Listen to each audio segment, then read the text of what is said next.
or any of the poems in the book, please ask your questions. I'll be more than happy to answer them. I will be more than happy to accommodate. Um, I'm not only going to be posting this on YouTube. I'm going to be of course, I'll have this on my blog, but I will post it on YouTube. That's what I meant to say.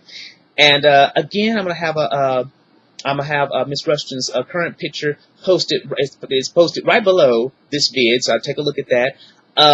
Above this vid, I'm going to have a dedication to Miss Maya Angelou. I wanted to say, Requiescat in Pace to Miss Dr. Maya Angelou, who passed away yesterday in her home. I loved her work. Her poetry was very simplistic, but very, very positive. Her overall being was very positive, and that's what I want to remember about Miss Maya Angelou.